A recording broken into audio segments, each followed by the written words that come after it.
Mungu ametupa maisha kama zawadi, na wachache maisha yao yamekuwa zawadi kwa watu wengine. Yamkini vijana wa 2000 wanajiuliza, huyu ni nani? Kifo chake kimeifanya bendera ya Marekani kupepea nusu mlingoti. Mwanamuziki mkongwe Dolly Rebecca Parton, maarufu kama Dolly Parton, amefariki dunia akiwa na umri wa miaka 80 baada ya kukabiliana na kipindi kifupi cha ugonjwa wa saratani.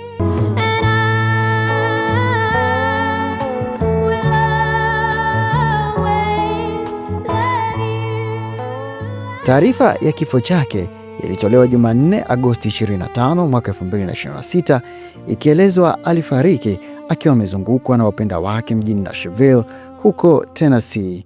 Nini kinamfanya mwanamuziki huyu mkongwe kuwa wa pekee sana? Dolly alitoka katika familia masikini ya watoto 12. Akaanza kuimba kanisani akiwa mtoto na baadaye akaja kuwa mmoja wa waandishi na waimbaji wakubwa zaidi katika historia ya muziki wa country. Katika maisha yake aliandika zaidi ya nyimbo 3,000 na kuuza zaidi ya rekodi milioni 100 duniani kote. Leo tunapomkumbuka, nataka nikutajie mambo 5 makubwa ambayo huenda yakafanya jina la Dolly Parton lisisahaulike kamwe. Jambo la kwanza, Dolly Parton anakuwa mfano bora katika maisha ya ndoa baada ya kudumu kwenye ndoa moja tu kwa takriban miaka 60.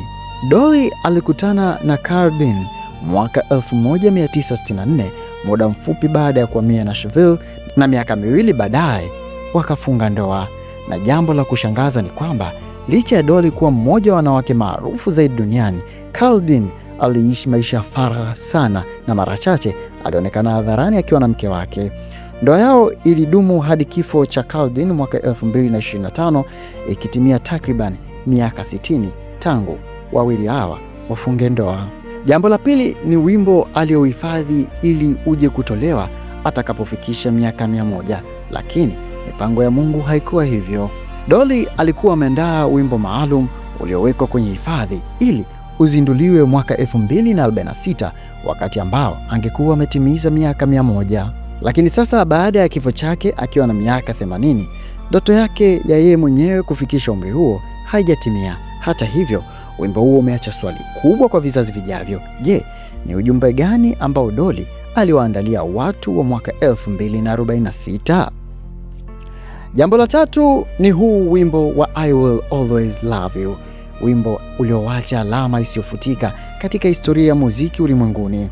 Dolly aliandika wimbo huu pamoja na wimbo wa Jolene katika siku moja tu, na ubora wa wimbo huu ulimfanya Elvis Presley kutaka kurekodi wimbo huo, lakini Dolly alikataa kwa sababu meneja wa Elvis alitaka apewe nusu ya hati miliki. Sasa msimamo huo wa kibiashara ulimfanya apate mamilioni ya dola baadaye, kwani Whitney Houston aliporudia wimbo huo na kuwa hit kubwa duniani, ulifanya mapato yake yawe makubwa pasipo kutarajia. Hii ina maana angekubali, basi nusu ya utajiri aliopata katika wimbo huo angekuwa amegawana tu na mtu baki.